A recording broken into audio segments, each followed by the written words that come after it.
Okay, we start again. So, hi everyone. I am Sofia Likouris from the, the Staff Student Solidarity Network in Edinburgh. And I have here Thais in the screen SSSN main and Dante, SSSN co-host, who are helping. And we are running this session together, which is a session on radical ideas about mutual aid. I won't say too much, just one thing. We are in a very critical period. A lot of stuff is happening. The question is, how are we going to keep the energy that we have right now, and how are we going to transform the society from the stuff that we learn right now? And I think that this session tonight is trying to work out these ideas. We think that it is really useful to always contextualize things and put them in some kind of historical and political context. And we have Kate Goss with us tonight, who is a member of the Staff Student Solidarity Network Edinburgh, as well as of Mutual Aid Edinburgh. And she's going to make a very brief and very crucial introduction to the concept of mutual aid. Thank you. Kate? Hi there. Hello. Thanks for that introduction, Sophia. Hi everyone, wonderful to see so many of you here. So yeah, as many of you will know me, but for those of you who didn't catch my name already, I'm Kate Goss. I'm in the SSSN and I'm in Mutual Aid Edinburgh. And before we get underway, I'm here to give a quick reintroduction to the meaning and history of the term mutual aid and what exactly we mean by that. So mutual aid itself is a concept as old as time, but it was probably most likely coined as a theory by anarchist communist Peter Kropotkin in 1902. At the time, social evolutionary sort of theory was very popular. This was an application of Charles Darwin's survival of the fittest logic to social interaction. The only mainstream alternative was the liberal sort of idea of charitable cooperation, that people look after each other through sheer goodwill. Kropotkin recognized that these social theories were incredibly short-sighted, and in his book, Mutual Aid, a Factor in Evolution, he went in-depth in examining the many ways in which collaboration for mutual benefit is a key part of the natural and human world, helping everyone from swallows and marmots to hunter-gatherers, people in medieval villages, and 19th century farming syndicates to survive in challenging situations. With this, he challenged the assumptions that laid at the heart of the other theories, that living organisms are supposedly fundamentally self-interested individuals, and that collaboration comes second to the individual. Kropotkin's view links with beliefs held by many societies and people all around the world and throughout history, that groups aren't just random collections of individuals, but in fact, individuals are created and shaped by our social setting. As such, collaboration isn't just a means to selfish ends, but is an end in itself, and it's about the mutual development of everyone by everyone. Since then, mutual aid has been widely recognized as a key concept in anarchist and abolitionist theory, and has been built upon both as an ethos for how the dispossessed might improve our conditions, and as a program for social change. Mutual aid is often described with the mantra, solidarity, not charity. This captures the spirit of self-sufficiency among a group of class that it represents. Charity relies on the upper class or the haves having enough surplus and goodwill to pass down a small part of their total wealth to others. It's not systemic, it doesn't empower the recipients, it really only eases suffering to a mild extent. This sort of relationship is what sits right at the heart of the non-profit industrial complex, the system by which not-for-profit organizations compete for wealthy backers and corporate sponsorship. These are the necessary bedfellows of charities in a social organization like capitalism, and because of these, charities become filled with people from privileged economic backgrounds and take on the language and ideology of business. So charities end up taking on very hierarchical structures, cooperating with state apparatus and becoming institutionalized into capitalism. Solidarity, to the contrary, builds community resilience and creates lasting bonds and economies that challenge the unfair distribution of resources right at the source, builds an ideology of mutual reciprocity and meeting need, not penny counting and quantified maximization. So mutual aid doesn't only offer a means by which to organize within capitalism, but it also offers us an insight into what society might look like after it, an economy and an ideology of mutual reciprocity, of collaboration for the common good. It's a form of prefigurative politics, bringing about the society one believes should exist in the present day. So for practical examples, where should we look to find mutual aid? Well, mutual aid is everywhere in our lives, from voluntary work that builds websites like Wikipedia, to giving blood, to disaster relief efforts like the Common Ground Collective, to when your whole household works together to make dinner for everyone. It's a natural and simple ethos that's known to us all, and it's only through years of the development of a heavily individualized society that it's been put in such a restricted place. Traditionally, the main vehicles of mutual aid in the contemporary era have been trade unions. In the mid-20th century, it was adopted by groups like the Black Panthers and the Young Lords, who brought mutual aid to US cities. And these serve as a powerful example of both the strength of and the challenges that oppose mutual aid in the capitalist city. In even more recent history, examples are seen in groups like Food Not Bombs, who work internationally to distribute food at the local level, and of course the many mutual aid groups that have sprung up during the coronavirus crisis. So I'd like to wrap up my little introduction with a quote from the anarchist Paul Kudinic, not written specifically about mutual aid, but that I feel really captures the radical nature of this kind of practice. Real freedom and real responsibility are so intertwined and interdependent in their meaning as to be almost inseparable. Thank you. On with the rest of the evening.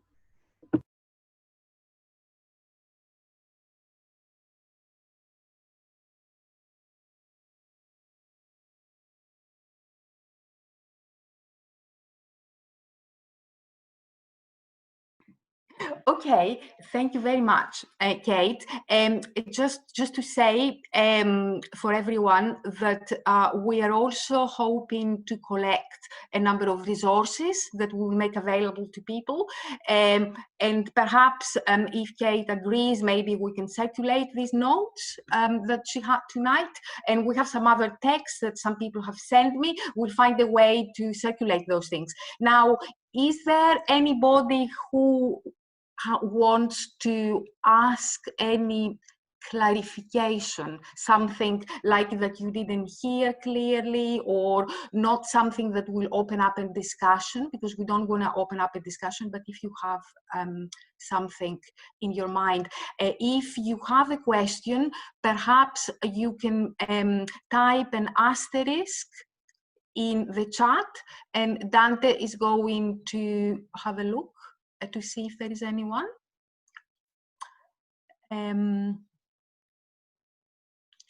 Fred has a question, I think.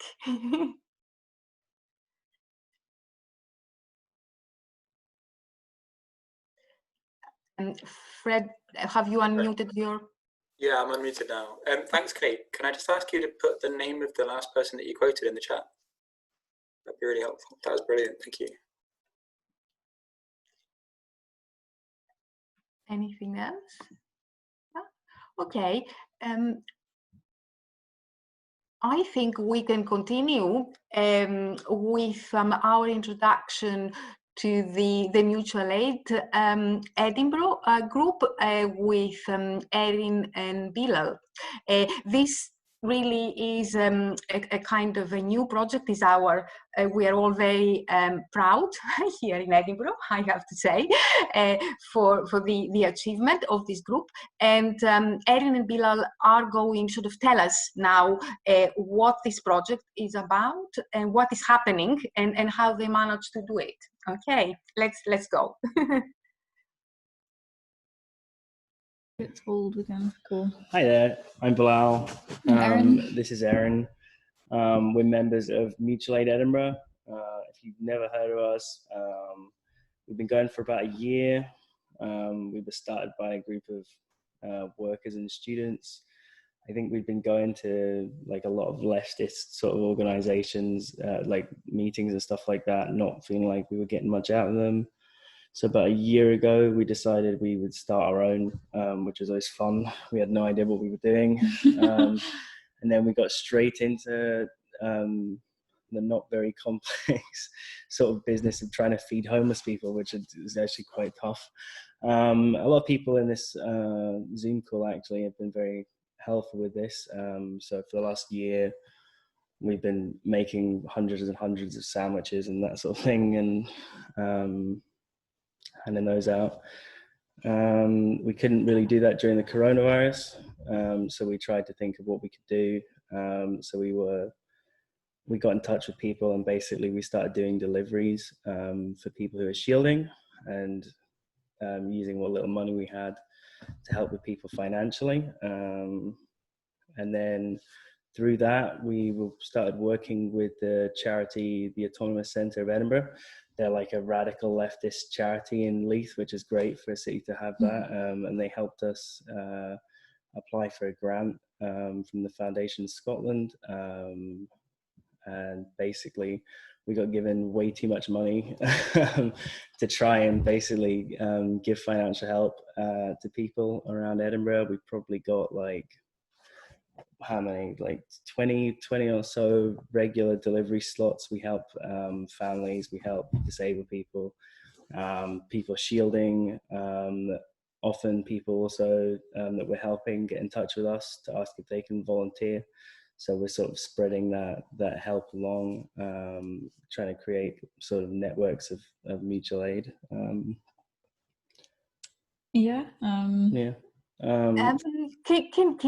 you say what inspires you?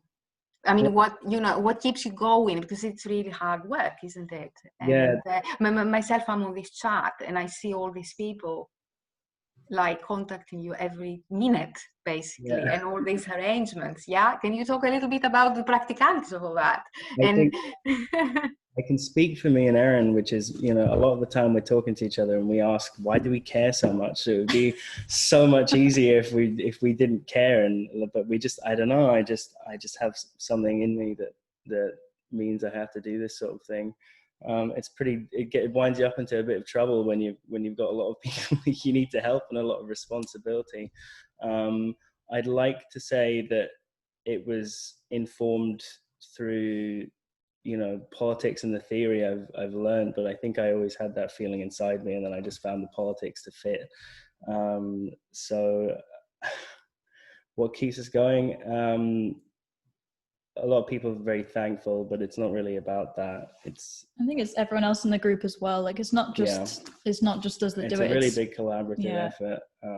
It's based on all the group members, and we've got probably 40 people in a group chat at the minute who, a lot of them weren't mutual aid members beforehand. So obviously we did exist as the group beforehand, but since the coronavirus, we've had a lot of people messaging the Facebook page and emailing us to get involved, which, as Bilal said, just kind of further spreads. Even people that we're helping messaging us to ask if they can help with admin, if they're shielding, or other stuff like that. So it's inspiring to see how everyone else is willing to help one another. I mean, through doing this and in the past year, I feel like I've never met more empathetic people. I think it's just a bunch of people that really do want to make things better. I think like a decade, obviously, exploitation and oppression has been happening longer than that, but the last decade's been rough for a lot of people, and I think a lot of people have turned that into something positive. Watching what the Tories have done for so long, I think they probably inadvertently created a very radical generation that just wants to get out there and look after people.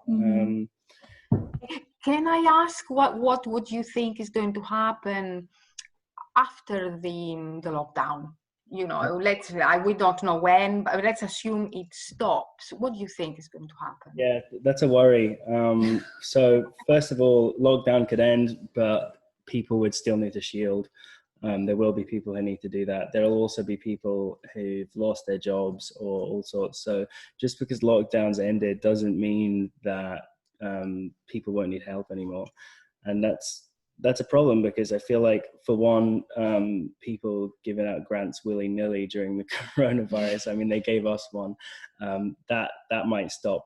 On the other hand as well, people have less time to help. So it is worrying, but I think it would involve really, really trying to create that culture of like the necessity of people finding it necessary to help in some way and find the time to be able to do that. I think regardless if we didn't have a grant, we would, as long as we had a bit of time, people would still be able to get out there and do something. It is a worry, especially if we have many people who are relying on us for food or whatever. But prior to the coronavirus, the group operated, around no the money. solidarity, basically no money. We did work around the solidarity, not charity mindset, and everything we did, all the sandwiches and all the homeless food distributions that we did was based off our own backs and people in the group just chucking in a bit of cash wherever they could. So yeah, even if we don't have a grant in the future, I think we can definitely work. We can do something. And I think as well, if people maybe see the work that we're doing, maybe we could fundraise or something like that. So it definitely won't be over. This will probably have to keep going for a very long time, which is fine. That's why we started Mutual Aid Edinburgh. That's why everybody is with Mutual Aid Edinburgh, because we want to do this. So, it should be okay. Okay, thank you. Let's stop if you think that you have covered. Is there anything else? You are muted. You are muted. I could maybe talk a little bit about the grant and the sort of the process of getting the grant in a bit more detail. Yeah, a bit quickly. Oh, all right. Oh, if we're running. Yeah. No worries. Well, it helps to have a charity on your side, basically, because a lot of grants, they want that. So we were very lucky to have Autonomous Centre of Edinburgh helping us. I would say if you're looking to do something like that with your own group, please look around, because there are currently grants that you can find that are less strict. And if you have a project that you're thinking of doing, don't let being an amateur or anything like that stop you from doing it, because we managed to get some money. You can do it. You should redistribute that money. The grant process, just speak like pure charity jargon and you should be fine. It's fine. Right. Anyway. Okay. Let's see if anybody has any sort of clarification to ask. Bilal and Erin? Okay, it was clear what you said. So we will continue now with Fred Carter, I think, if I remember the order correctly. So Fred is a colleague. We work together in UCU Edinburgh. He is a PhD student, but he's also an academic, and he has some kind of interesting ideas about putting together support resources, like creating groups of things and making them available and linking people together, and finding solutions to make those things circulate across people, which I think are very interesting. And he has done a couple of things in UCU and outside UCU and more generally that he's going to explain to us now.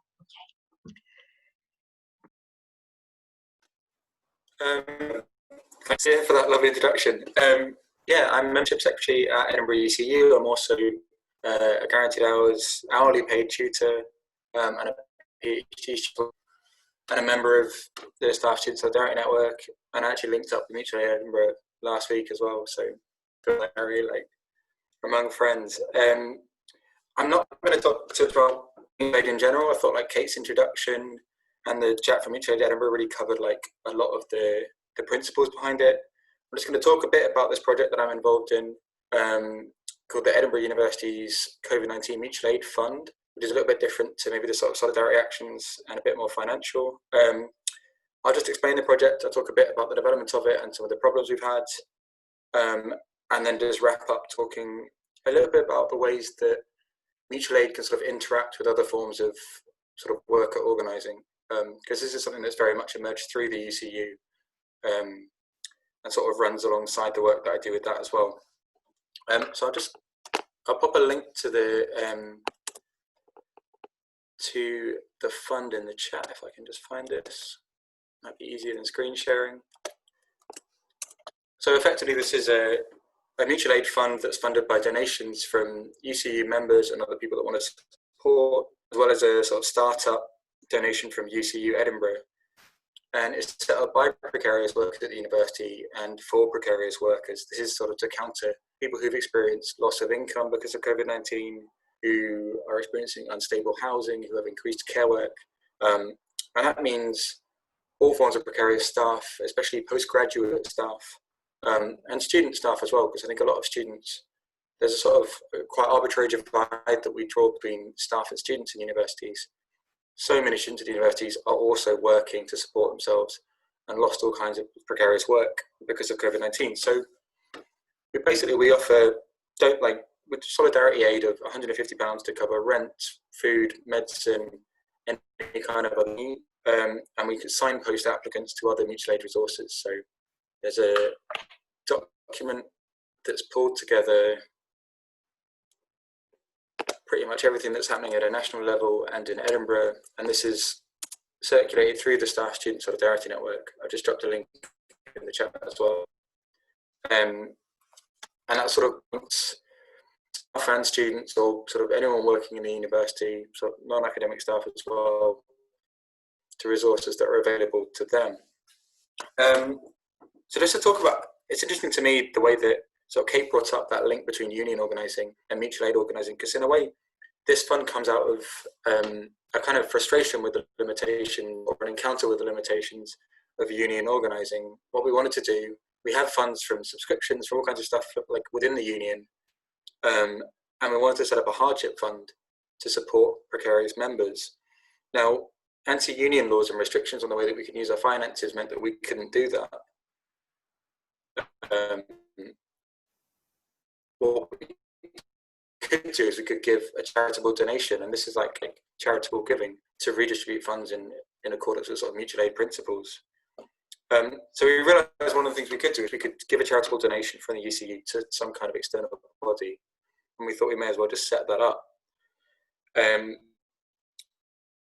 I've really, in terms of setting it up and some of the infrastructure of it, using PayPal pools and things, if anyone has questions about setting up something like that, just ask me. I'm deeply indebted to the support and the help of comrades at London by Pandas, who've been running a mutual aid fund in London for LGBTQ folk, and Swarm, which is the sex worker advocacy and resistance movement. We've got a nationwide or UK-wide fund that's paid out, I think, over 600 sex workers during COVID-19. Talk about some of the issues. We ran into all kinds of difficulties navigating these sort of Tory coalition and Tory restrictions on ways unions can use their funds. We weren't allowed to set up a hardship fund straight off the bat for anything that wasn't to do with strike action. And one of the things that was given to me was to sort of discover within the union that there was very little knowledge of how mutual aid funds worked. When we sort of went to senior staff with questions about how we might be doing this, there was a really deep misunderstanding about how mutual aid functions. And so one of the really interesting parts of doing this for me has been to see how these two things, how sort of union worker organising and sort of more like spontaneous anarcho-communist and sort of abolitionist mutual aid organising can function alongside each other. I think one of the really key parts of this is that mutual aid often makes interventions in the sphere of social reproduction, and whereas the union is very focused on labour relations for clear reasons. And I think to sort of build reciprocal relations between those two sites of organising is really, really crucial. And one of the things that this enabled us to do is to ask senior staff that maybe think of the union in a less political way, to show material solidarity with precarious workers, with people who they maybe didn't think of as colleagues, but also to point people who maybe weren't involved in union organising towards some of the representation that they can get. I'll wrap up there. If anyone's got any questions, just let me know. Okay. Does anybody have any questions for Fred? Any clarifications about? I mean, thank you very much, Fred. That was a good presentation and kind of showing the connection and the kind of the role of this activity, which is very much what we want to push with the initiatives like the Staff Student Solidarity Network to stretch out of this focused labour sort of issues that the unions can only deal with. Okay, people don't have sort of clarifications, so we will continue with the next presentation, which, if I remember correctly, is our friends from Bristol. We are getting like a little bit out of the of the area now. Katka and Tom, who are from the food collective Bays and the Roses. I have to admit that I don't know very much about the work of this collective because I didn't have any time to speak to them in advance of this call, but they have been recommended to me by a very good friend and comrade of mine from Bristol, and I am very much looking forward to hear about this project. So let's have Katka and Tom.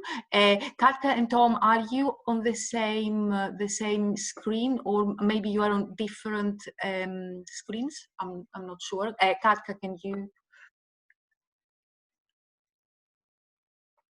I don't know. Yeah, we're on the different screens. Okay. Tom is Tom, and Tom is gonna start. Okay. If you can unmute Tom. Yeah. Hey everyone. So yeah, I'm going to start, and then Katka's going to talk about kind of the plans for future of the project and things. So yeah, thanks to the comrade who gave like a really good historical kind of rundown about mutual aid. I think maybe it's worth just saying that Bays and Roses, like some of the thinking for Bays and Roses existed before the coronavirus pandemic. And before I say that, I should probably explain that Bays is the base for Anarchy and Solidarity in Easton, it stands for, which is an anarchist social centre which has existed for around 25 years in Easton in Bristol.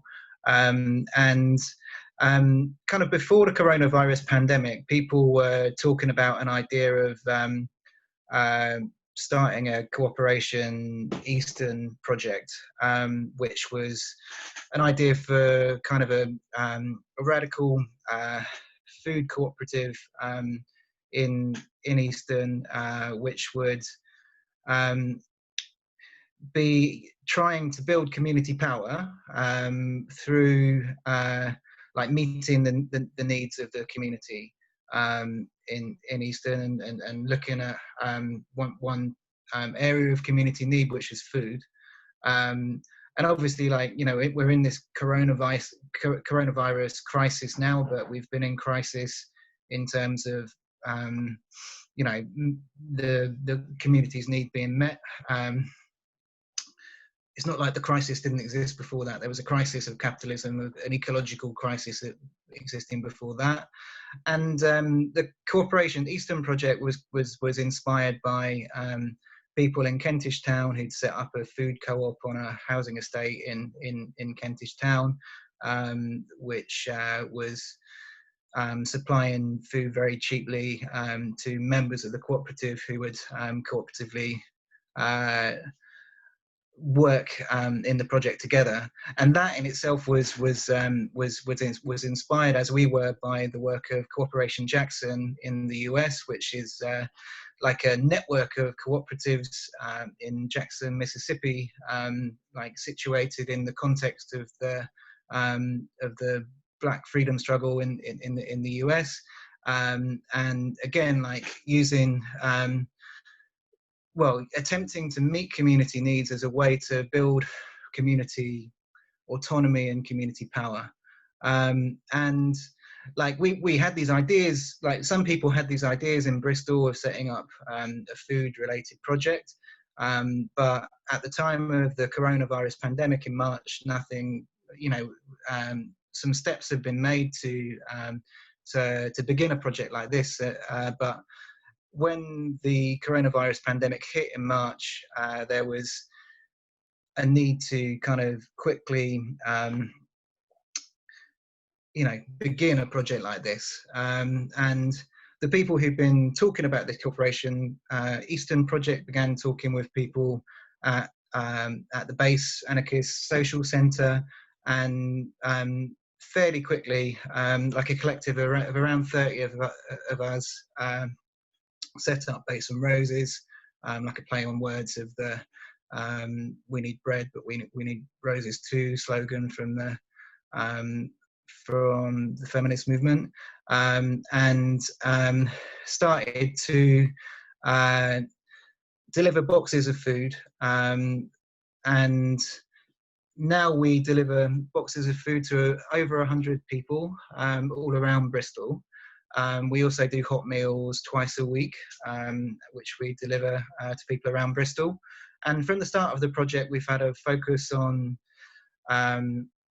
providing for houseless folk in Bristol. So some of the meals and some of the food boxes go to people who are on the streets. People bring food out onto the streets to find people who need it. We also deliver to people who are living in hostels that have been housed temporarily by the council during the pandemic. And we deliver food boxes and meals to people who are like self-isolating in their houses. And there's been like there's a massive response in terms of like how many people have been asking for this kind of support. So, we've done fly posters on the street, etc., talking about this service being provided, and the phone for Base and Roses probably rings like 5 or 6 times a day with a new person requesting help. And yeah, I think I'll hand over to Katka now. That's okay. I'm unmuting. Okay. Hey, shout out to UCU. Ooh, come members. Thanks, Tom. I'm gonna continue. What else to say about Base and Roses? Yeah, so basically, like the principles of our organizing are like a classical mutual aid anarchist type of structure. So we try to have like pretty horizontal, non-hierarchical structure, like autonomous groups based on solidarity, inclusive, and as Tom said, we focus on food, and all food that we do is vegan.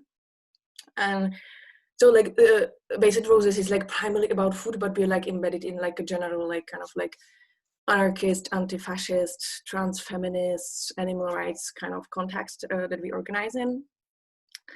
So you've heard that we do like the food parcels, and then we do cooked meals, and it's like a whole structure of like people who do cooking, who do packing, people who like organize donations, because like most of stuff that we get for our work is from businesses around Bristol, and we have like a pretty like organized network of drivers who go like each day of week and pick up foods from businesses. And yeah, like some stuff we also buy. So we have also like some kind of like a donation page where we've been like I think pretty successful in like raising money. So I think we raised almost like £5,000 so far. So we spend like every week, I don't know, like £200 on like buying some extra stuff to make the boxes, the food parcels like better, so that they have like food in it that like is worth something, that at least it covers people's needs for some part of the week. We also like do some politics around it. So we started producing also leaflets. So we now try to put like each week some leaflets on some specific topics into the parcels, and like spread out also like the political side of the thing. As Tom said, we operate from Base. So yeah, we are based in Base, which is in Bristol Eastern, but we have like also now starting, or like a few weeks ago started like another collective that is kind of like together with us, starting like self-organizing in other community that is called Lockleys, and they are setting up their own thing. It's like different type of community than the rest of Bristol. And so far, like we cover things together. They do Lockleys, we do the rest of Bristol. So basically we are like delivering to really like wide area and to a lot of people. And I think the reach out that we have is like I don't know, 150, 200 people in total. We also have a lot of people who like ask to be like, you know, on the side of the volunteers and who are like, you know, or are on both sides. So we also have now, and Tom specifically, I think, spent a lot of time recently on like trying to bring in new people, and we try to be like pretty inclusive so that it's like everyone who, you know, wants to get involved. We have like a system how to like bring in people so that they feel comfortable in like starting to work with our group. What else? Yeah, like regarding future. So for now, we think like the situation definitely requires us to be available for a whole Bristol, but it's really like a lot. And like the future plan, and I think also the original idea of setting the food co-op was to be more local and more like tied to the community where we are based in Easton. So probably the future plans will be that we're definitely gonna continue as a collective, and we wanna continue as like in some form of like a food co-op, but we're probably gonna be more kind of like localized in Easton, and we're gonna try to spread out like our know-how or the style how we organize into other localities in Bristol, so that also like other people can start like similar projects. What we are thinking of is like maybe starting like some type of like more kind of like membership-based food co-op, that people would pay like a small amount of money per month, and that, you know, we would kind of like, thanks to this, also like cross this little bit that we deliver to someone, and you know, someone is getting the aid and someone is providing. So this, yeah, probably would also like help with this problem. And yeah, and I guess we also like generally want to do like a broader reach out to the community and expand also the things that we're focusing on. And if I have like, can I speak for 2 more minutes? Yeah.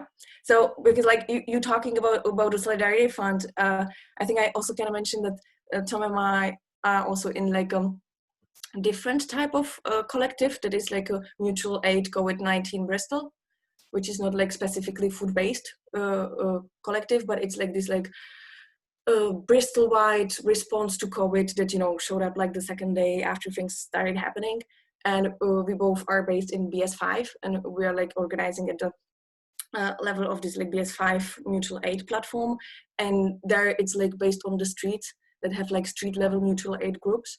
So at the very beginning of the pandemic, we managed to really like put together almost all the streets, and people, you know, printed leaflets, and we leafleted all the streets in the city, and people are organized at the level of streets. They have like the phone numbers of people who coordinate the stuff, and they, you know, neighbors on the street level help each other with like, if someone is like self-isolating, they go to pick up their groceries or like pick up some, you know, medicines and stuff like this.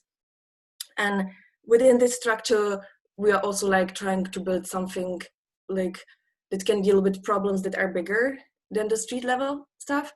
And we're also started recently a Solidarity Fund, where we now have, I think, like over £1,000, right? And that it's gonna be used for exactly for the purposes that you talked about, like that, you know, it will not end with COVID, right? Because there's gonna be like, and already is, a lot of like suffering at many dimensions.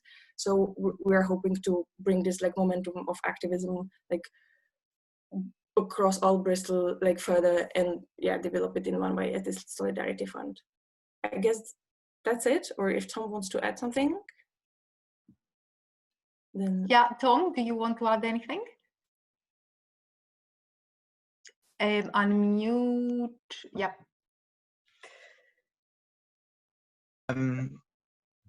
Maybe it's worth saying that we're kind of part of a network of other projects which are doing similar things around the UK, and also we're really we're in the process of deciding what's going to happen like post the pandemic, and we're still thinking it out amongst ourselves. So, you know, meetings like this are really key to, you know, planning how we're going to respond in our different projects, I think, because you know, none of us have experience of moving from this crisis response to something different, and yeah, so it's an interesting time.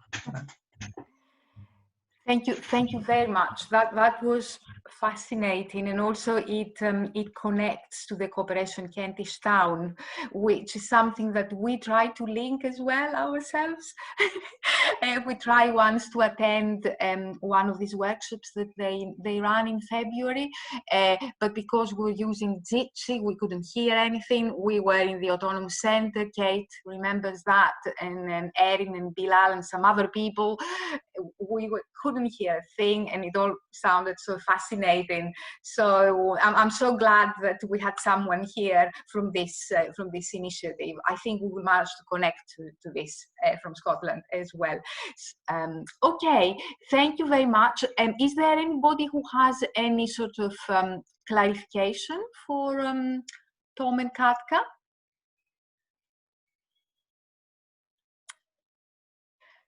It doesn't seem that there is anybody who has clarification, so we're going to continue now with Katie Roskams, who is based in Alnwick, if I pronounce correctly the Scottish towns. Katie does kind of various things. But I was very inspired by the community ladder or the revolutionary ladder project, which I saw on her Facebook page, and she also works in the local food bank. So she will share with us a little bit about that project. Okay, let's have Katie. Yes, hello, I'm Katie. I live in Alnwick, and I should say it's in the north of England, not Scotland, but in fairness, I'm in Scotland the whole time because it's a lot more interesting. But Alnwick's a small town. We've got 8,000 people, so I think the issues we're facing are quite different to what you might find in cities. We set up at the start of lockdown, and it's via Facebook. The group has 350 members at the moment. And one of the difficulties we faced right away was there's a lack of people taking an initiative. And there's also the danger that we kind of miss people out because everything's through social media. Basically, it's technically just me in charge, like some kind of tanky dictator at the moment, which isn't ideal, but that's what I'm doing. So we started off, we're doing kind of one-off shops for people. And that was back when supermarket delivery slots were really hard to come by. That was a situation that we found has kind of eased from about May onwards, but like from my work at the food bank, I know that the food poverty crisis has kind of only just started, and to be honest, the worst is probably yet to come. So I wanted to do something practical under the banner of mutual aid. The issue in my town is that it's a Tory constituency, and so anything you do politically is either Tory or Labour. There's no other way in their political. So there's also the fact that people in receipt of support in my town tend to get it from the council or from a charity. So like the concept of mutual aid doesn't really exist. And I felt that the best way of getting that across was to demonstrate it practically as best I could, rather than bombarding people with theory. So yeah, phone boxes. I saw this idea of transforming a phone box into a community ladder on Facebook, and there's a lady down in the nearby town of Seahouses, and she'd done exactly the same thing. So I was in touch with her just to ask for advice. Then I emailed BT, and because they own the phone box and everything, so within 2 hours they got back to me and they said, fine, take over the phone box for the duration of lockdown. So when it came to asking the council, I basically didn't. The thing is, the town council, they'll either take over completely and they'll manage efforts, and then they'll try and claim credit for it, as they kind of have done with the food bank, or they'll ignore it totally. So I knew that if I asked for permission, they'd wait weeks, and if they said yes, it would be with lots of kind of limitations and paperwork. And in the meantime, like, people needed food. So I realized I didn't actually need permission from the council, so I just, once I got the shelves and the signage, I just went in early one morning and set things up. And I thought they might take action, but it would be retroactively, it would take them ages. And in the meantime, you know, we've helped people. So there's been a few kind of practical challenges, like we have to take hygiene really seriously. Number one, because obviously it's important, there's a pandemic. But number two, because the police or the council could use health and safety as a reason to shut us down. and there wouldn't really be much we could do about that once it's done. So we've got kind of gloves and hand gel and wipes in the phone box. The main issue we've got is that people keep nicking them. And, like, I've tried a load of things. I've tried keeping them separate, and I've got signs saying CCTV in operation, which is a lie, but if it helps. And I've tried taping everything down. And it has been less of an issue, but that's one thing we're facing, because I'm having to replace all these things every couple of weeks. Another thing to consider if you're maybe thinking of doing something similar is rodents. So I don't really mention this in the group, because even mention of that will kind of put people off going to get food. But for that reason, we've got the lower shelf as like books, magazines, DVDs, and then the upper two are food. And then we wouldn't really have anything uncovered in the phone box overnight. And on top of that, I'm going over at least once a day. Like, practically speaking, it's about 4 times a day, because it's like right by my flat. And I wipe down all the surfaces, especially the handle. And I make sure that I'm seen to do that as well, because it's a small town, everyone gossips, everybody knows that I'm keeping an eye on it, basically. One thing that's like really positive I should emphasize is people are keeping it restocked more or less automatically. I've never had to ask anyone for food, basically, it just happens, and people are also taking the food, so that's the main point, I guess. We have had a couple of people leave stuff that's just useless, like VHS tapes and photo frames and old baby clothes and that kind of thing. And I think that's because the charity shops are closed. So I mean, it takes up space that could be used for essentials, but like equally, I don't feel that I should police any of it. So I'll sometimes rearrange things and I'll move the less useful stuff to the side, but I'm not going to complain about that in the group, because I worry that if I come across as like overly negative or controlling, especially as I'm the one kind of organising everything like a dictator, I've got a level of control that I don't really feel comfortable with. And the idea was that this would kind of complement the work of the food bank. There's less of a stigma, I suppose, in going into a phone box or a community larder. And like at the food bank, I would always tell people there's no shame in going to a food bank, but at the same time, I do understand that on some level, like that sense of shame will always be there, because like I would feel that way myself to some extent if I was in that position.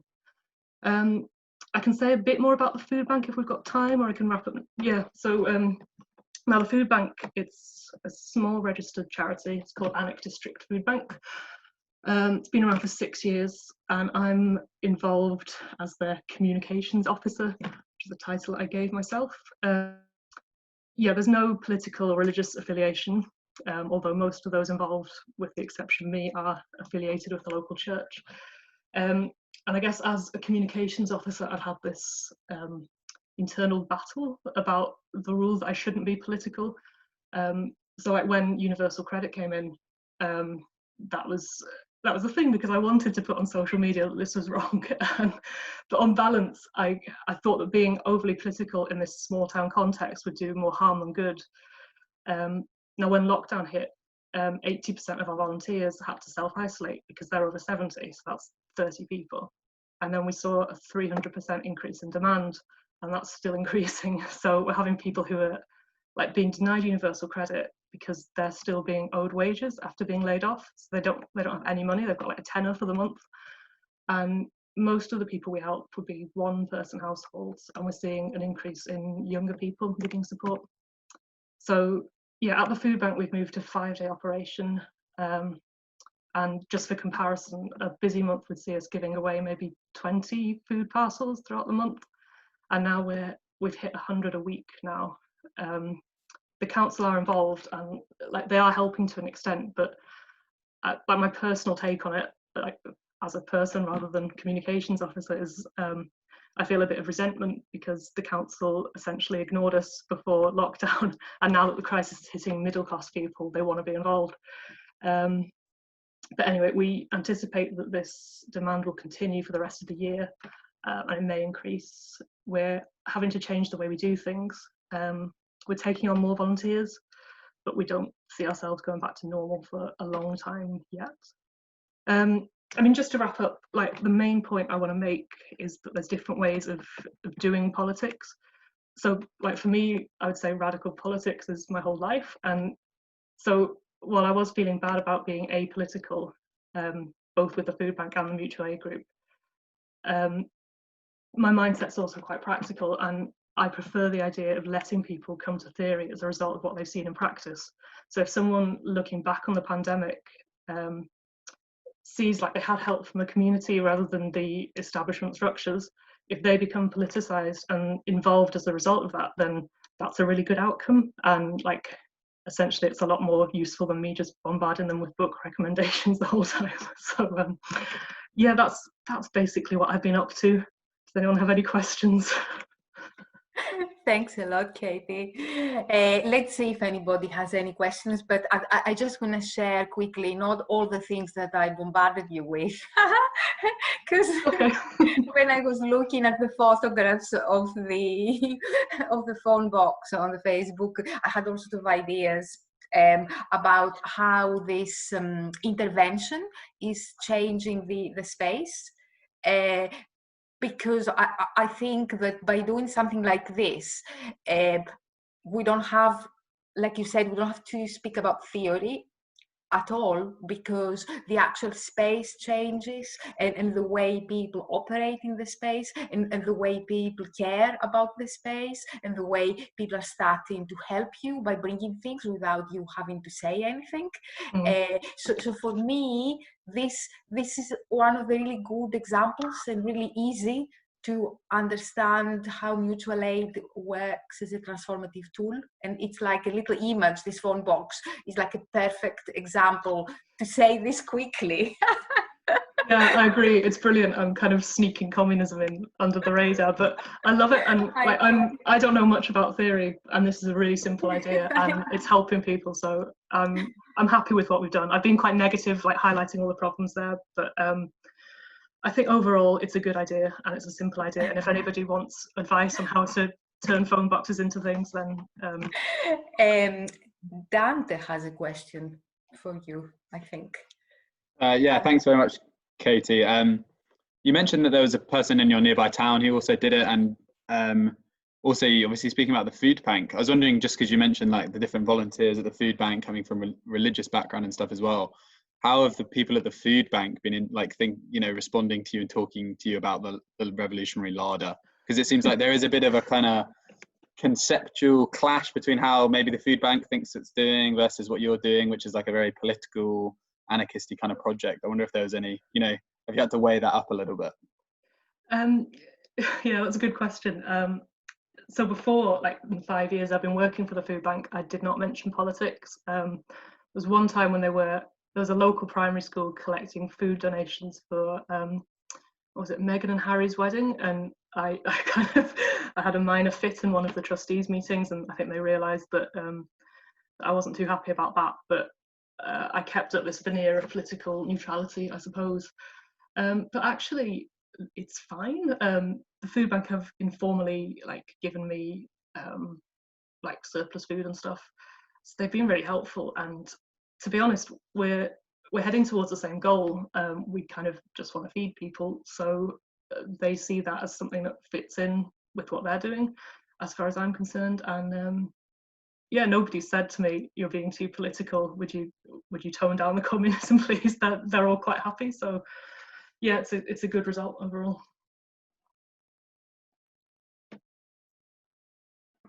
Okay, thank you. Let's move to Birmingham now, and we have Max and Alistair to talk to us about the Birmingham Community Solidarity, which is a sort of mutual aid project in relation to Solidarity Economy Association, which is a place where Alistair has started to do some work.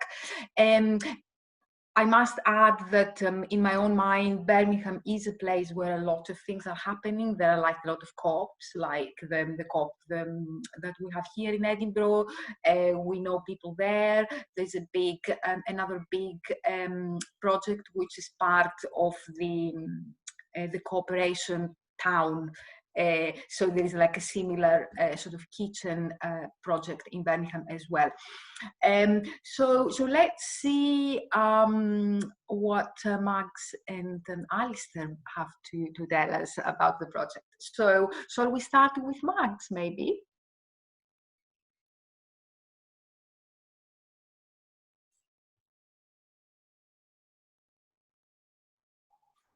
Thank you. So hi everyone. I'm Max from Birmingham Community Solidarity. So a few words about the project and what's happening across the city. First of all, I need to say there's really not that much happening in Birmingham. I know we're a second city and people assume there must be like a second London. It's absolutely not. The fact is it's the exact opposite. The Birmingham left scene is practically dead. There's really small groups that are doing their own things. There's no scene as such. There are just different groups scattered across the city doing their own things, but there's no cooperation, so to speak. So I would say the project that we started, Birmingham Community Solidarity, it was something that we thought about in December last year. It was when obviously Labour spectacularly lost the general elections, but there were a lot of our comrades were involved in the door-to-door canvassing, talking to people. So the hopes were up. People were full of hope. Obviously, nothing happened. But, you know, not even going to mention that not many people actually put 100% of their faith in Labour, but basically there was a lot of good organising energy in the air, and we wanted to build something on that. So we thought about a platform to connect all the groups that were working in Birmingham at the time. It was a lot of these groups had no political affiliation, that were doing the solidarity work, but they didn't have any political direction. So we thought about, you know, someone moving to Birmingham, wanting to get involved, where do they look? You know, there has to be like a central place, like a central platform, like a scene, to find projects to get involved in. We thought of Birmingham Community Solidarity. We started building it. We had this idea of starting with the fundraiser gigs. A few of us have got there was some talk about third sector and charities here. Actually, a few of us are working with are doing some kind of community work, either immigration advice or you know, community integration kind of thing in the third sector. So we did have background in immigration advice, in you know, adult safeguarding, that kind of thing. So we basically thought we'll start with a fundraiser, and we scheduled the fundraiser for the 21st of March. As everyone knows, a few days before that, the lockdown started. So the way Birmingham Community Solidarity started was basically we were sitting in a pub just before the lockdown when they were still open, and we thought we need to start a Facebook group, like get a load of people into it and start talking to people about what we are going to do about the coronavirus crisis, because this is the moment. So this is exactly what we did. At the moment, our Facebook group has got 4,000 members. So the way things took off in Birmingham was basically everyone connected through our group. People very quickly started connecting on a local level, right? So who's from Harborne? Maybe we could like, you know, come together, like what's your postcode? Oh, I live you know, on the street next to yours, we should probably work together. So this happened really quickly. So those small splinter groups started, you know, popping up. So that's how people organized throughout Birmingham. There were obviously several third sector organizations that also had a plan. And the plan was to for them to pressure Birmingham City Council to actually pay for food supply in Birmingham. So that's also happened. But very quickly, different mutual aid groups that were started in Birmingham, a lot of them from our group really, started connecting with each other and created this big emergency food distribution group. That's basically a network of small local mutual aid groups, certain charities, certain food banks, organizations that look after people that are in need of food parcels. So it's basically like a big Birmingham network. But our operation, basically, as I said, we had this gig scheduled for this fundraising gig scheduled for March at the wonderful pub, The Station in King's Heath. When it turned out we can't have the gig, we can't have the fundraiser, the owner basically said, do you guys want to just use the space, because we're closing anyway, do you want to use the space for your food bank? Because that's when we started the food operation. So this is what we've been doing for, I think it's been 10 weeks now. Yeah, for 10 weeks now we've been based at the local pub, distributing it's roughly 60 food parcels per day. I would say around 20% of them go to migrant communities. On top of this, we've been delivering to people in temporary accommodation. What else can I say?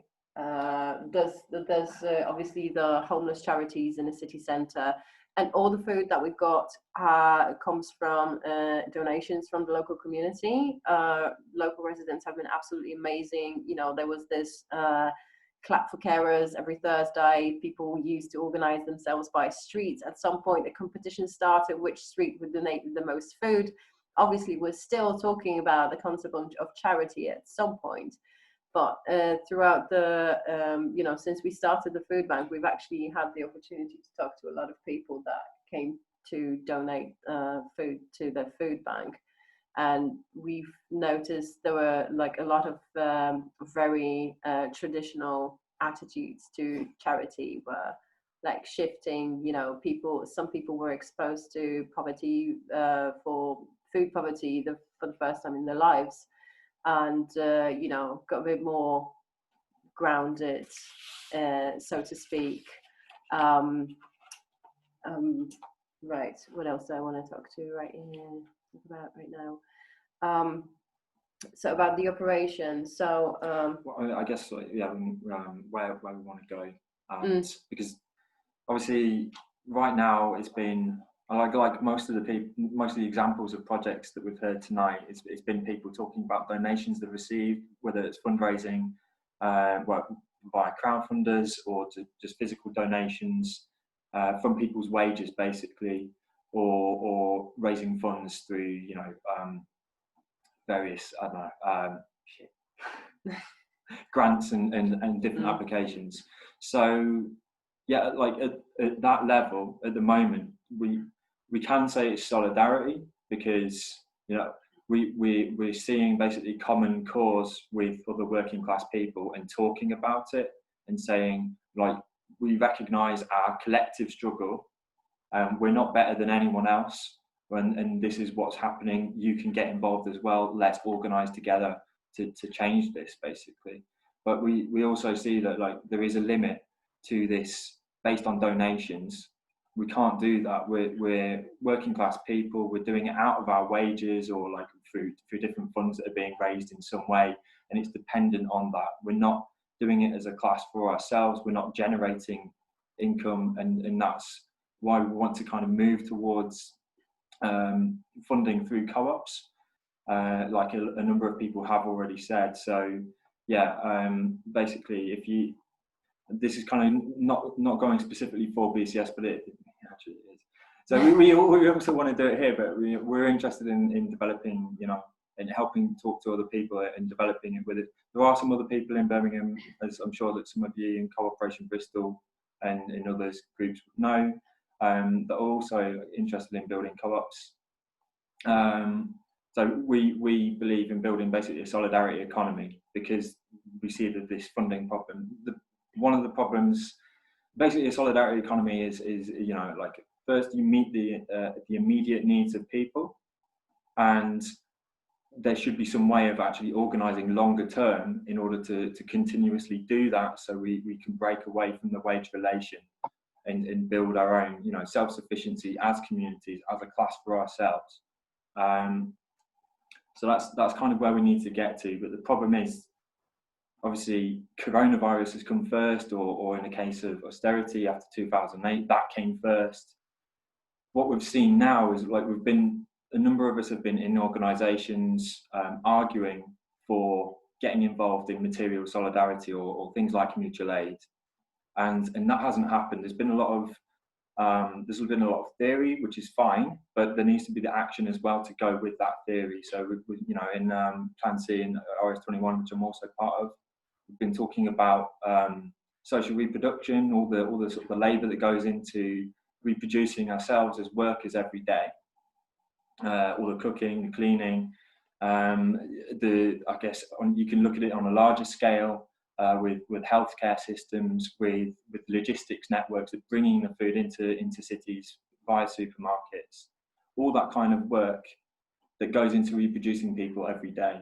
And if we look at production rather than reproduction, production and all the businesses that we work in are organised according to economies of scale. So they're very efficient. And then we all go home to our separate lives, to our separate houses, you know, in buildings that are built for a nuclear family, and millions of different separate meals are cooked every night. Millions of hours are wasted every night in doing that. And we're really heavily atomized. And it's a very inefficient way. It's a way that it means that people, you know, they're working minimum wage jobs. They're having to work longer hours than ever before. The cost of living is rising, and there's very little time to actually be engaging in political theory or in political organising and education, and we're kind of trapped in this way. So if we can organise reproduction according to economies of scale, we're actually creating time, and that can help us change and get back rooted into communities. So I know Katha was talking about that in Bristol, the need to kind of get rooted back into the community in Bristol. And that's really important. That's basically what we see. We see like the potential for, and the reason we were arguing for mutual aid and material solidarity was because we saw we basically see quite a very white and very middle class left that is heavily based around universities, and that's not a criticism of universities themselves. It's just the reality. It's just how it is now.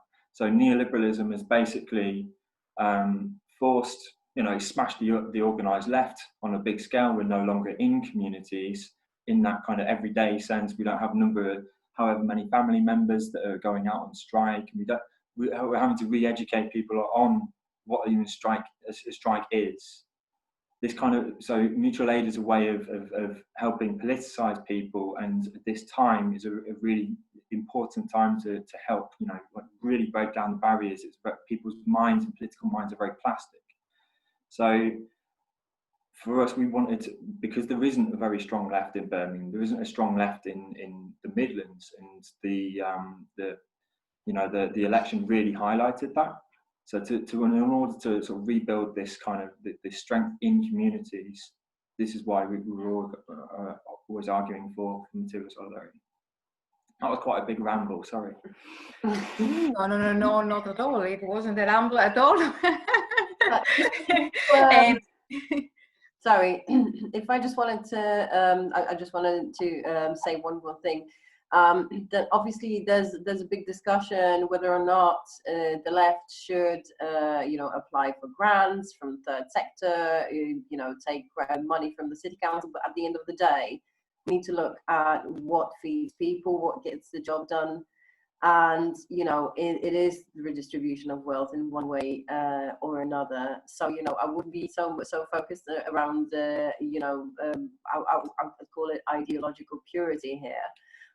Because we're in a very specific, situation, very, that just requires immediate action. So there's no time for, to be too proud to apply for a 5K grant. We did apply for a grant like this to basically buy extra food supplies, very specific food items that didn't come in donations. We always struggle for fruit and vegetables, food that was vegan, food that was free from gluten. So we applied for a grant for that, because these items just did not come in donations, and we really struggled to get them. So I think it's bottom line is like whatever gets the job done at the moment, at least.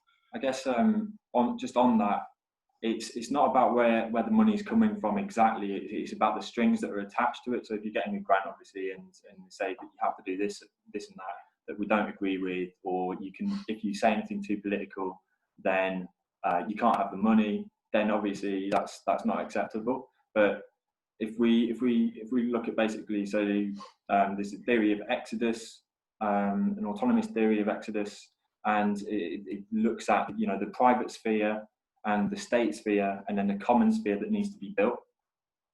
And if we're transferring money from the private sphere into the common sphere, or the state sphere into the common sphere, and putting it to work, basically feeding people and politicizing people, then that's worthwhile. It doesn't, like you could say, so some examples of transferring from private sphere could be a bank robbery, and then you pay, you use the money from the bank robbery.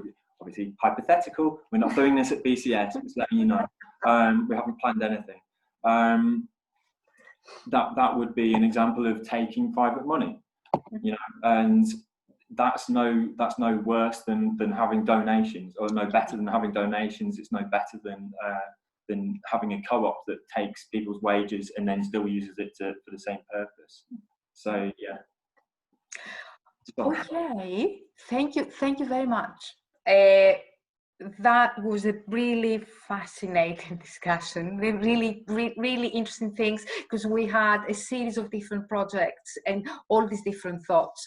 Now, the time has come to have some discussion. I just want to say that Bilal and Erin went, but Kate and Fred are quite involved with the Mutual Aid Edinburgh, so they can, I'm sure they can answer questions or say things if people want to ask something additional. And we will use the system of putting asterisks in the chat to ask questions or make comments to anybody. Okay, so let's see.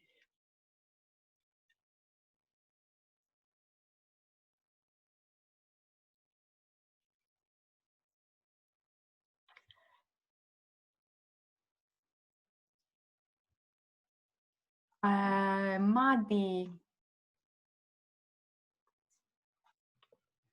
Hi, this is a question for the Eggs and Roses people.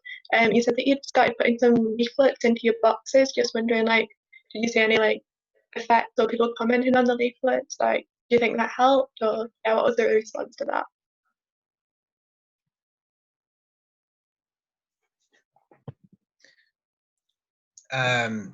Sorry, what was the question? Did we see an effect? Oops. Hold on. It is mute. Maddie, you need to ask again the question because you were. All right, sorry. Yeah. Just to ask, what leaflets did you put in the box, and did anybody mention it? Did you get any positive feedback about handing out the leaflets and informing people as well as giving them food? I mean, we did. We sent out a feedback form to people, and we asked people what they thought about the leaflets that we were putting in the boxes, and we got positive feedback, and people said they enjoyed reading them. And we've done a variety of different leaflets. The last one we did was about police violence last weekend to coincide with the Black Lives Matter demonstration. We've kind of collectively written them. Katka, do you want to say anything about that?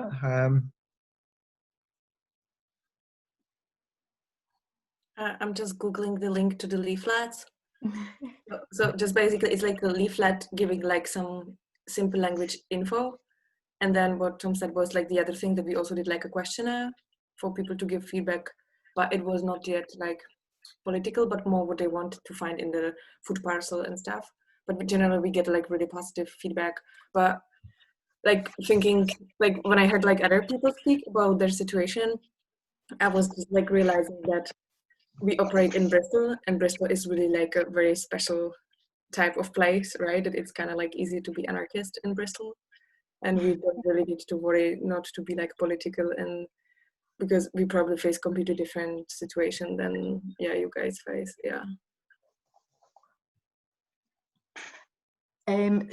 Sophia has asked a question that I think maybe has been answered, but Sophia, do you need anything more to ask Tom and Katka about the leaflets, or do you think that the question was answered? No, it's all good. Okay. I want to ask a question, everyone who spoke tonight, and you can answer in different order. Oh, Grant wants to ask, so I'll ask Grant to ask this question first, because mine will take a long time if everybody answers. So Grant, yes, please. Come on, unmuted. Yeah. It's a bit of a question, a bit of a comment. So I just wanted to sort of use the as a jumping off point what Fred was saying about the frustrations we found within UCU when we were trying to set up a mutual aid fund for our colleagues who were going to be facing hardship through COVID, and the sheer inability of organisations on the left that are meant to represent workers to actually adapt to the actual situation that we were facing on the ground. And yeah, the decision was made, the only way to actually do this was to just take outside the union, away from all those bureaucratic top-down controls, and give it its own autonomy. And I think that's the thread that's running through a lot of what people have been talking about tonight. It's moving outside the organisations that are meant to represent us, because they're not actually capable of doing it a lot of the time, and finding a new dynamic. I think what's been happening it's almost counterintuitive. As we've been physically atomised by lockdown, we seem to have found a new sense of community, of solidarity, and of a collective that's been lacking for so long. And that brings me to the question. It's just an open question. I'm not directing anybody specific, but I'd be interested to hear what people think. Is how do we take that sort of new embryonic sense of the collective and move it into whatever comes next? Picking up on, I can't remember who I didn't pick up the name of the RS21 comrade who made was in the last presentation. I'm RS21 as well, by the way. But how do we rebuild the sort of fractured left using this collective that we're beginning to rediscover just now?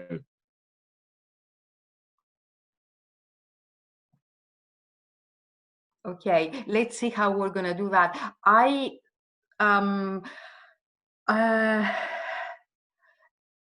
Maybe the speakers or whoever else from the audience, it doesn't have to be necessarily the people, because we're all contributing here, to answer that question or to make a response. Maybe we can just put like an asterisk there, so that we can, because I was thinking to say to Thijs to unblock the phones, but then if we all start trying to speak together, it's not going to work. So who would like to say something? Who has an idea? It's a difficult question, Grant, and it's almost you almost asked the question I had in my mind, but in a different way.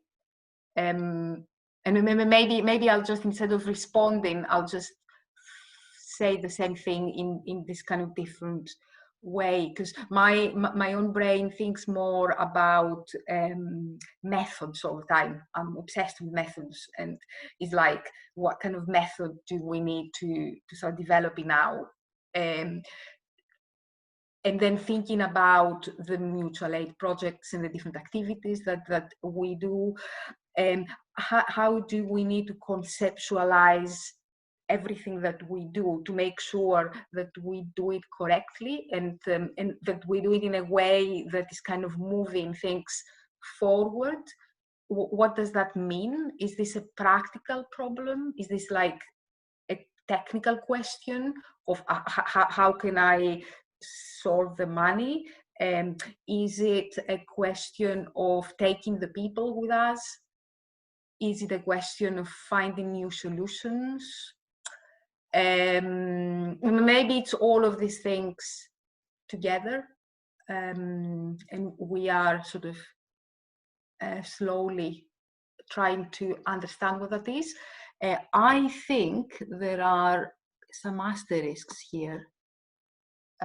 There are 2 asterisks from Kate. So let's see what Kate thinks.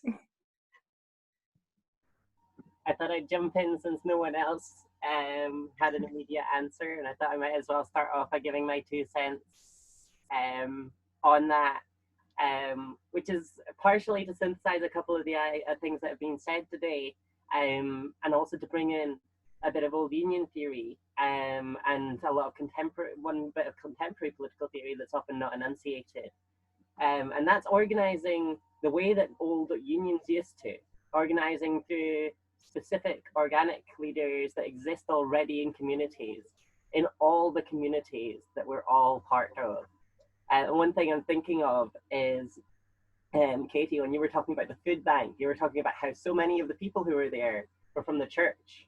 And I dare say that they probably talk about this in the church and got to the food bank in these as a community to some degree.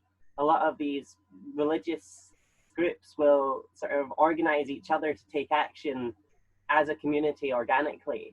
It's certainly been utilized by the far right, unfortunately, in places like North America, where the church has been a huge part of how Donald Trump got in with the evangelical church. That's one of the old modes of social organization we've got in the UK that's becoming less and less powerful. But I think that it's certainly one place we'd want to look when it comes to organizing, with the methods that we find powerful in union organizing, despite the fact that unions, of course, have got this really oppressive legislation on their backs and are fairly have their teeth filed. That's just something to start the thoughts off. It looks like my laptop's also going to die pretty soon, so I might need to wrap it up anyway for that reason, that technical reason. But just a wee thought to start things off. Okay, thanks, Kate. I can see 2 asterisks from Fred, but there was, I'm just not sure if Thais wanted to ask something, because you wrote 2 asterisks. Thais, did you want to ask a question, or was this clarification for someone? Thais? It's fine. Okay, let's have Fred then. Yeah, just going on from what Kate says, and I don't think this is like necessarily like, I think there's no silver bullet for rebuilding the fractured left, but I think what a lot of these projects and what people like, especially our comrades from Brum, have talked about, like, so much of this stuff is about, in the last 10 years, we've been so bound up, and part of the reason the left is so worn out and so fragmented is that we've been exhausting ourselves just trying to plug the gaps in a welfare system, just reproduce life, just to keep people alive. And I think so much of the time, what we're seeing now that's different perhaps, and what's different in the relation that people have with each other in mutual aid as opposed to charities, is that I know so many people that work in food banks. They have really similar experiences to Katie. Like my mum at the local food bank, and I find this anecdote like sticks in my mind for the last like 2 months. The woman that runs the food bank asked her to close up so that she could go home early, and she was like, I need to go home early because I just want to see Boris on the telly. He's so great. I think he's doing such a good job. I'm like, the fact that you could be like organising a food bank and think that the government's doing well is like really clear that we're not. To engage in, so that's Trussell Trust run food bank, to engage in that kind of organising doesn't bring anti-state politics into the space that you're working in. It doesn't show people that they can do these things for themselves, whereas I think like a mutual aid organisation where we're delivering food to each other is a completely different form of social relation. That like what we need to build is community strength, right? Like that, like an autonomy. And I think those things do, that they bring that kind of politics naturally with them, and that's what we've talked about tonight. Okay, thanks, Fred. I can see Max wanting to say something, or Alistair. I don't know. They're from the same.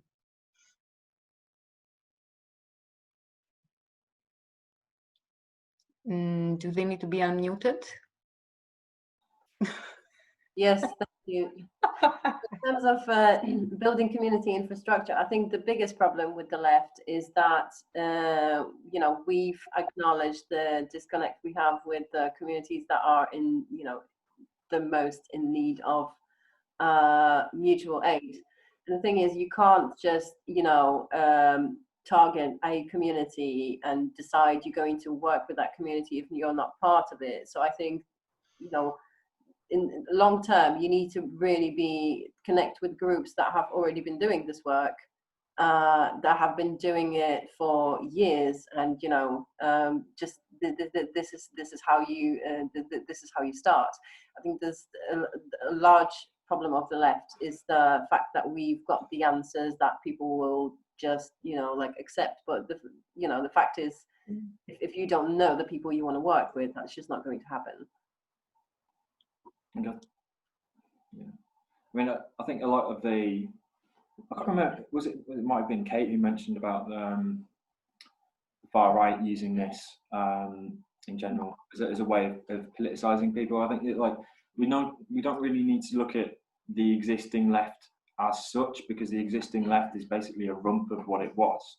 It's greatly reduced from what it was when we had, you know, like mass infrastructure in every community. Okay, that was under a different model. That was under the Keynesian model with, you know, basically working as part of capitalism. But then, you know, like when we've, you know, since austerity in 2008, a lot of the work that we've been doing has only really been looking at trying to it's been anti-cut stuff and trying to get, you know, the existing capitalist state to actually plug those gaps. That's valuable work. We shouldn't just, you know, like forsake it, but we do need to be doing it ourselves as a movement. And I think, you know, obviously one of the reasons that I found it so frustrating for the last few years since 2008 has really been that most of the people running socially reproductive projects have been sort of, you know, just normal liberal do-gooders and well-meaning people, charities, religious groups, and the left hasn't actually been there. It should have been there, and yet it hasn't. And that's the politicization that we have in these times of crises. That there is a real opening there to actually build a movement rather than trying to just sort of put together the pieces of what is a fragmented, almost, you know, it's very small movement. I mean, we know each other. A lot of people know each other. Okay, thank you. I think it's Francis next.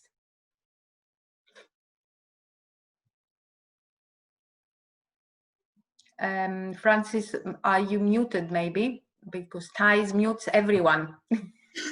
Hi. Hi, I'm kind of involved in Mutual Aid Edinburgh, and I often get the feeling that we're like sort of putting plasters on like the problems in Edinburgh that are just not, they're not going to do anything long term, and it feels like we're responding constantly to people asking for help, and we don't have capacity to ever reach out to get more people to ask to help because we're just dealing with all this stuff coming in. And it's kind of a follow-on question to what we're talking about, as to how, when we're like stuck separate online, and we can't really talk to people, how we can really show solidarity without actually knowing people.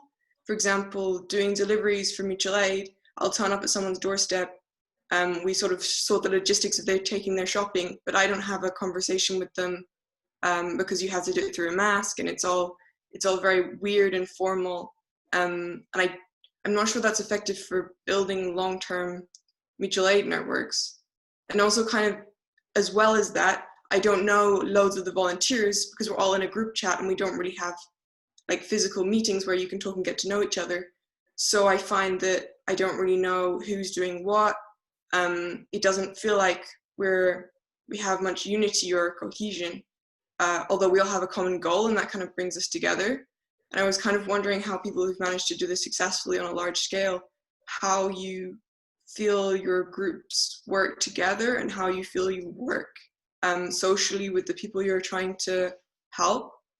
And yeah, how you feel like you can be non-hierarchical when you're not really sure who's doing what. Or like, for example, I feel like a lot of the labor falls on Bilal and Aaron, as you can see by the fact that they did this talk.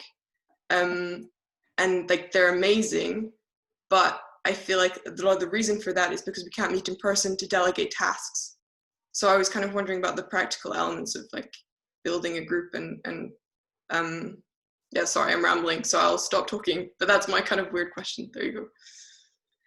Thanks a lot, Francis. Let's continue with Sophia, and then we go to Max, and then hopefully people will start maybe responding to that question. Okay, so sorry, did I skip Tom? Sorry, I skipped Tom. So it's Tom, and then Sophia, and then Max.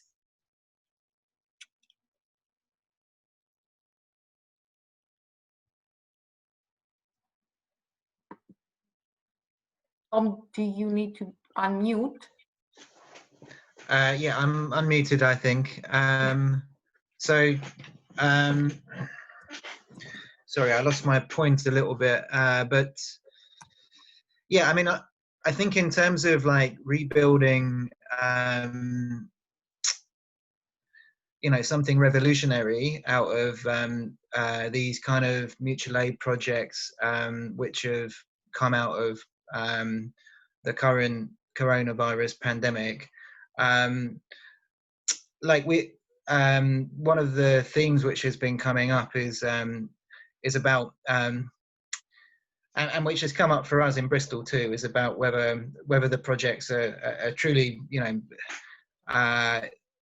equal mutual aid projects, or whether they're kind of replicating this charity structure, you know, because of the way things have worked out in Bristol, we often wonder about that, because we're delivering like food parcels to people. We don't have a lot of communication with them, like the comrade just said from their experience too. So how can that develop into something which is more of a like a horizontal relationship, and a relationship which builds community power, you know, one of the things we've tried to do, not in the Base and Roses project actually, but with the mutual aid group which Katka was talking about, is trying to develop like communication between the street level mutual aid groups and the mutual aid groups in the different postcode areas of Bristol, which we're kind of trying to do, and it's moving quite, I mean, you know, it's moving relatively slowly, to be honest, but we do have like a communication like channel set up with these other mutual aid groups in Bristol. But I think conversations like this of people who see these projects as like the seeds of something revolutionary are really important, and because I do think that unless we see these things as consciously revolutionary, and consciously things which are aiming to build power, which is a counterpower to the state, to build build community power and to build the capacity to have people's power which challenges the state. Unless we consciously do that, I don't think we'll succeed in doing that. So I think conversations like this, looking at what we're doing from like a strategic perspective and trying to generate some shared understanding of what we're trying to do, are really important. And I think, like I mentioned, that we're part of this network of food distribution projects around the country, and that's really useful. And I think also networks of mutual aid groups around the UK are also really important in developing like a shared sense of political strategy between us. And I think it's really necessary to do that in order to make our work into something revolutionary, rather than simply whatever it is, like providing food or providing financial support, etc. As well as being rooted very locally in the communities where we are. So yeah, I think we need to develop some kind of structure to organise together across regions, across cities, and I think it's really important, the place that we've got to, with people kind of reconfiguring their politics to be looking at providing for people's needs, rather than this kind of protest culture of organising for the next demonstration or whatever. I think this has got a lot more potential in developing community power, but we need to develop like strategy and continually be we don't want to be like the comrade from Birmingham, like Alistair said, we don't want to be just like people who know each other. We want to develop as comrades who can who have real connections to each other. Sorry, I don't know if that was a ramble, but yeah, I'll stop talking now.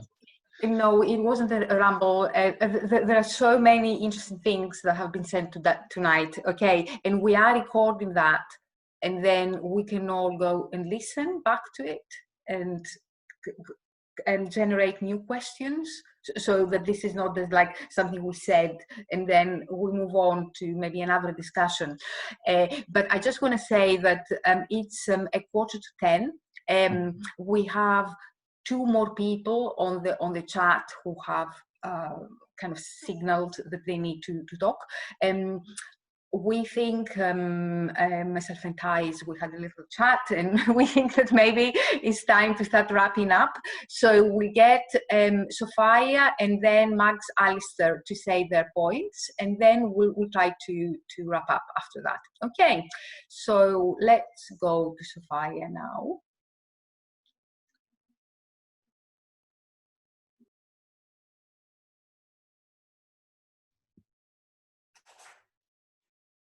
Oh, hello.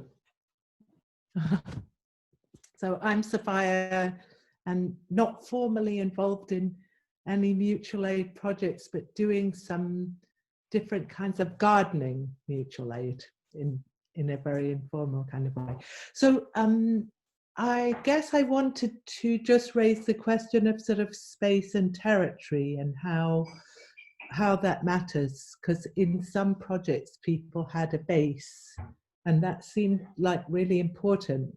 For Max and Alistair talked about being given a pub. I mean, doesn't space and opportunities to really be together and build a sort of territorial presence, isn't that important in thinking about how you move forward? And so I don't really particularly have any suggestion, but just wanted to raise that point.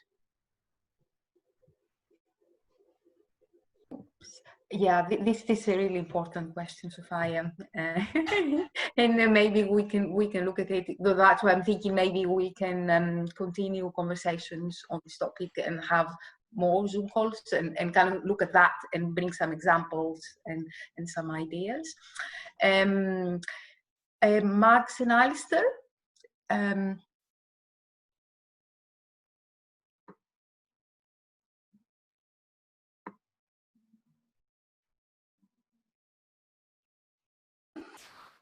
Thank you.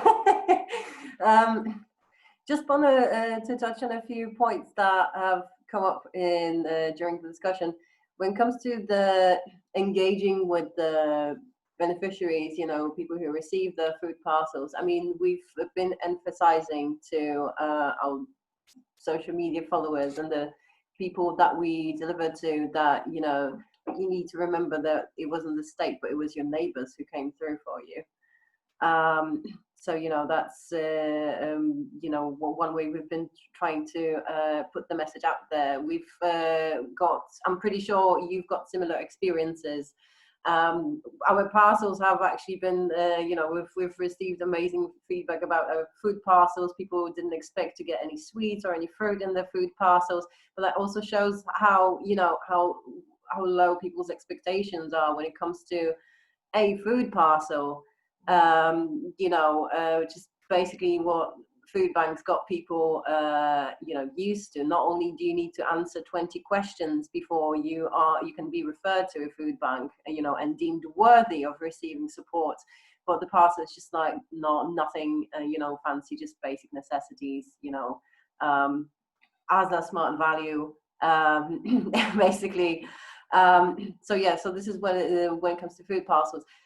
In terms of other things, I mean, I mentioned that we are doing our own things, but we are also part of a larger network in Birmingham, because it would be impossible to coordinate all the mutual aid efforts across the city without having a big chat. So we've got a big chat that's with other food banks, with the other mutual aid groups, with the housing providers. So we've got, you know, whenever we come across, whenever we come across people who need assistance, we try to look at the needs, like why do they need this assistance? You know, like do they need any, you know, do they need a support worker? Do they need a referral somewhere? And you know, we're not really changing anything unless we're signposting people to other services that they might need. So you know, we can't just focus on you know, on immediate needs without, you know, looking past that, you know, like looking at that person's needs in the perspective of a couple of months. I don't know. Yeah, carry on. So I guess like in response to Francis's question, I can't really remember most of the other points people made, but yeah, there was the question about how we engage people directly and sort of convince them in our interactions. I think we can't, right now we can't really think in those ways, because this is a very limited interaction. There is a very limited sort of, there isn't much opportunity there. We need to kind of think beyond, firstly, the lockdown situation that we're in. We're going into a huge period of austerity, probably, or certainly, massive recession. So we've got to think beyond this, and also mutual aid, sort of food delivery. Well, mutual aid is big, but you know, like the food delivery initiatives that we're all involved with, that is quite a small thing as well.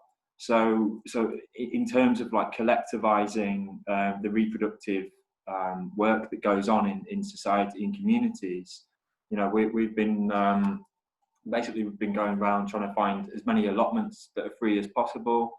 We want to be growing food, so we've been looking at the poverty index, so the places in Birmingham with the highest deprivation, basically, and we want to be basically, you know, that's why we exist. You know, we're there for people. You know, we are working class people. We see common cause with the people in, you know, in the worst poverty.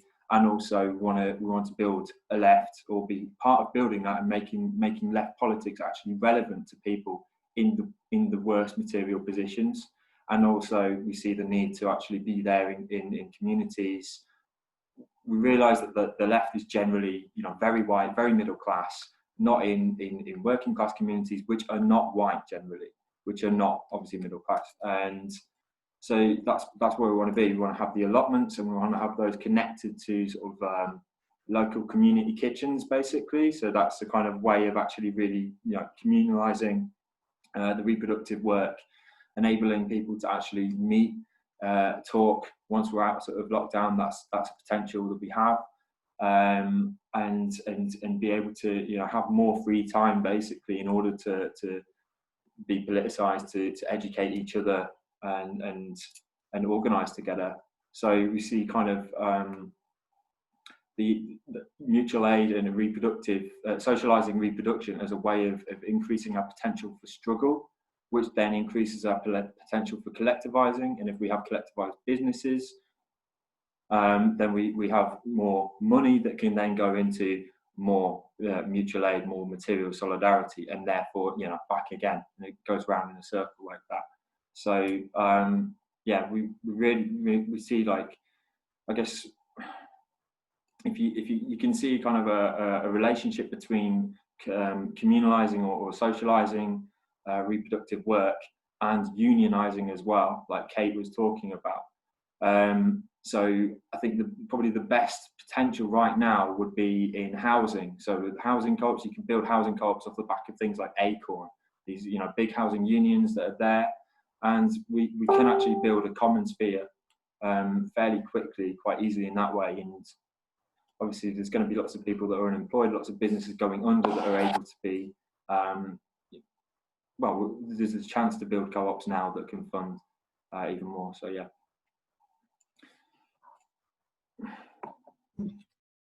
Oops, I'm muted. No, I am unmuted. Yes, okay. So thanks very much. Thanks very much, everyone. I think this was a fascinating discussion. Not only because I'm just trying to work it out in my head. I felt that it was a relaxed conversation about the important things, which is different from having more kind of formal. I mean, we said so many different things which are kind of unformed, and they're growing into something. So for me, the session I felt it was kind of very successful for this reason, because a lot of things got touched. But maybe this is a way that a lot more discussions can happen, which can come out of what we said today.